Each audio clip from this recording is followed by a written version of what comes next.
Number 13. Lois Lane from All-Star Superman. Alright, time to make some more enemies. I hate All-Star Superman. The movie, not the comic book, I still haven't read. I thought it was slow, dreadfully boring, and dull-witted. Normally this would make me give it a C-, but then when you consider Lois's actions in the film, it plummets it right to an F for me. Lois Lane was such an unbearable cunt in this movie that it makes me want to pull my hair out. First we have her blatantly disobeying something Clark did to protect her, then we have her openly allowing a couple of characters to moon over her just to make Clark jealous, then you top it off with her constant arguing, whining, and bitching at nearly every freaking scene she's in. It's just plain unthinkable. I've liked Lois for most of her incarnations, from the Adventures of Lois and Clark, to Superman the Animated Series, to Superman Doomsday. This incarnation of her can suck on an exhaust pipe until her lungs burst. You can quote me on that. Number 12. Mary from Hancock. Hancock is one of the most frustrating action films I've ever seen because it came so close to being great, but it screwed up right at the hour mark. Most people know this too. It's a good movie that could have been fantastic if the screenwriters had focused on the right moments, and if they hadn't written Mary as the most heartless bitch in history. If you don't already know the story, let me lay it out for you and share my rage. Mary and Hancock are both mysterious, superpowered beings. They had been in love for centuries, but for undisclosed reasons, implied to be their relationship, they kept getting into trouble. One time, Hancock got knocked out and lost his memory, so Mary thought it'd be perfectly fine to ditch him and let him become a belligerent, depressed drunk because he doesn't know who he is or why he's the only person with these powers. To make matters worse, when Hancock finds out Mary is the same as him, she yells at him about stuff she knows he can't remember. This is some of the worst writing I've ever laid eyes on. They never explain what the hell Hancock did to Mary to make her hate him so much. And even then, she still comes across as an ass-tart for blaming him for doing things he can't remember.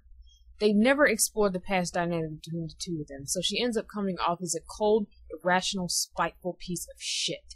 Honestly, I didn't mind that she and Hancock didn't end up together. He deserves better. Number 11. Roxy Hart from Chicago. Again, I know I'm probably going to get yelled at for this choice. Don't get me wrong, I quite like the film adaptation of Chicago, mostly because I like most musicals in general. The costumes were fantastic, the music was amazing, the cast was stupendous, and the tone was charming. However, I wish I could take Roxy by her blonde wig and drown her. Of all the murderesses in the jail, I hated her the most. The other women at least had excuses for what they did, except for the bubblegum murderers, and Roxy's crime does not. She was a stupid, horny, naive floozy who didn't like being played, and that is all her damn fault. I'm not saying the guy wasn't wrong, but she knew what she was doing, and it's no surprise he was playing her. That guy may have been a sleazeball, but there is no reason she got to kill him, make a career out of it, and then live to brag about it. And then she rubbed salt on the wound by already being married and cheating on her poor, stupid husband. She really is the worst of the worst, and I wanted her to get the electric chair. But she didn't because she was the main character, and we all know we can't kill skinny blonde bitches unless they're in horror films. Therefore, sit and spin, Roxy. Number 10. Orihime Inoue from Bleach. Bleach used to be a big hobby of mine because it's an interesting concept, colorful characters, and great fight sequences. However, in recent years, the quality has all but tanked, and I only read it out of bored obligation. Still, the one thing that has remained constant is my dislike of Orihime. Now, this is not due to the fact that I ship Ichigo and Rukia. This is due to the fact that she's just a blubbering, useless waste of space. I've never liked shy, mumbling girl characters, and Orihime is the shyest, mumblingest mess of a character I've ever seen. I didn't like her during the Rescue Rukia arc, and I absolutely loathed her during the Arancard arc. Tita Kubo made this huge deal out of Orihime being kidnapped, and Team Bleach going to save her. But then it turns out she was just a distraction to trap all of them in Quaker Mundo so Aizen could take over Katakura Town. That's right, Orihime's uselessness is actually canon. She was at least bearable when she repaired Grimjo's arm, but she did nothing of value in my eyes for the remainder of the movie. Call me a bully, but I like nothing more than a barrier and her giant knockers under all the sand of Quaker Mundo and never dig her back up. Number 9. McGann from Young Justice. Yes, I keep digging deeper with the comic book fans, don't I? I'll just continue shoveling then. I hate Young Justice. Mind you, I didn't always hate Young Justice. For the longest time, I was simply frustrated with it because it had potential, but the writers kept making the same stupid rookie mistakes with the exhaustingly long character arcs and insufferable characters. I don't like Artemis, but boy, I hate me some McGann. I actually wrote an article detailing why I can't stand her and the rest of the show in general. McGann is an annoying, perky, naive, bubble-headed, shallow nuisance of a girl. Let's pretend she doesn't have an irritating catchphrase and look at the basics. She has no reason to like Superboy other than he's hot. For most of the show's first season, Superboy is a surly, abusive rage monster. The show never explains why the two of them fall head and heels over each other, so the romance has about as much depth as Bella and Edward. If there's one thing that'll make me dislike a female character fast, it's slapping her into a forced romance. But more than that, everything else about M'gann feels forced. She's what I consider to be a failed version of Starfire from Teen Titans. Starfire's character was done right. She was adorable, friendly, cute, and she could kick your fucking ass. I don't believe M'gann could kick over a styrofoam cup of water, even though I know she's powerful. She's just a lousy character in my eyes, and yet another reason why I stopped watching Young Justice. Number 8. Alexandra Udinov from Nikita. I'll be honest, Nikita is not a good show. It's an entertaining show. It's over the top, and it has plot holes, and its first season is a bit slow, but damn it all if I don't love it. This is mainly due to the fact that there is some generally great dialogue, a handful of kick-ass actors, really good fight scenes, and Shane West and Maggie Q have the most amazing chemistry since Donna Caddick and Nathan Fillion. However, one of the biggest flaws of the show is Alex. I can understand that the writers felt they needed to add a younger action girl for the sake of having a diverse spread of characters, and for the sake of drama, but I hate this little stuck-up chick with a purple passion. She's such a Mary Sue. She's a princess, she's an emo kid, and she generally fucks up missions more than any other person on Team Nikita. She's the reason why Season 1 has so many weaknesses. All the other recruits at Division would have been killed if they had disobeyed orders, or did something blatantly wrong. But the rules are bent for Alexis so many times that it infuriates me. I do not like characters who only overcome the odds when the rules are bent for them at every turn. Plus, Alex has this snobbish sense of entitlement that she carries with her everywhere. She tries to be a tough badass like Nikita, but she doesn't have the experience or the character depth to pull it off. She's easily one of the weakest characters on the show, and I only wish she was a main cast member because I know she'll never get bumped off, so we can spend more time on the rest of Team Nikita. Oh well, say love me. Number 7. Bella Swan from Twilight. This will at least be a quick entry because everyone and their mother knows what's wrong with Bella. You can almost say it along with me at this point. She's a sullen, unforgivable, ungrateful, selfish, codependent, uninteresting sea cucumber of a human being. I've had my experience with Miss Swan through Alex Reid's Twilight, which I highly recommend, and through the wonderful world of Rift Tracks. Even with the Rift Tracks guys' hilarious commentary, it's still so unpleasant to listen to the so-called troubles of Bella Swan. She's easily one of the worst literary characters anyone has ever put up with, and I'll be happy when the franchise's popularity fades into obscurity in the coming decades. Enough said. Number 6. Elizabeth Swan from Pirates of the Caribbean. It's no surprise that the Swan ladies are next to each other on my shit list. In the first Pirates film, Elizabeth was annoying, but it was the kind of annoying you could get over. She did stupid things and was pretty useless, but the rest of the movie was well done and entertaining, so I didn't care. Then came the second film, and the third one, and my hatred for this blonde-haired titanic waste of genetic material grew to the size of the damn Kraken. She combines almost all of the negative traits of women as a whole. She's an indecisive, vain, self-centered, arrogant, worthless cocktease. Like a lot of fans, what cemented my hatred for Elizabeth was her single-handedly cowardly murder of Captain Jack Sparrow.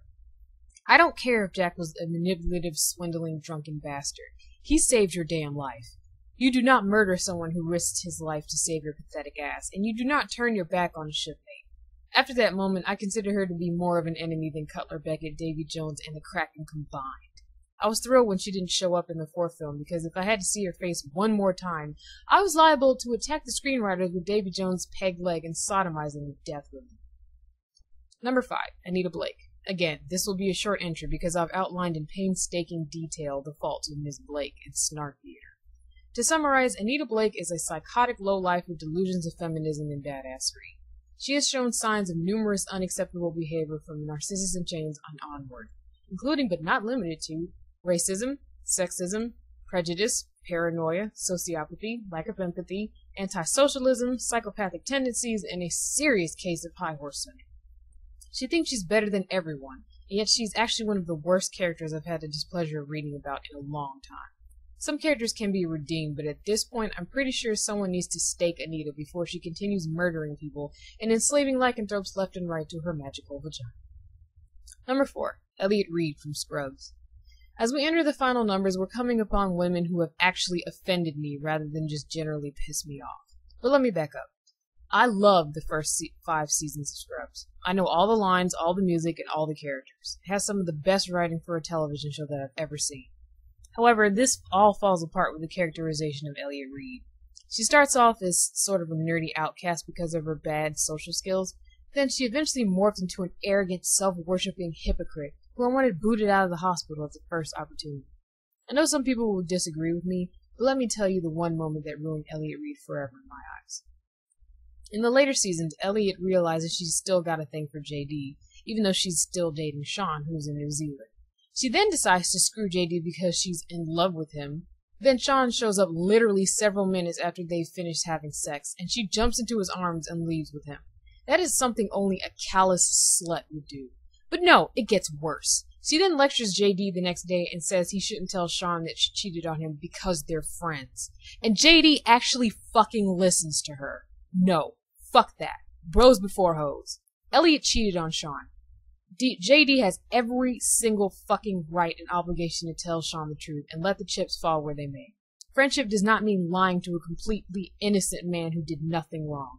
If a male character on the show tried to pull that shit, everyone would have been pissed off. But since Elliot's a girl, she got a free pass. That's downright offensive. You do not pull the friend card to save your own sorry ass. Elliot Reid could rightfully eat a bag of dicks. Twice.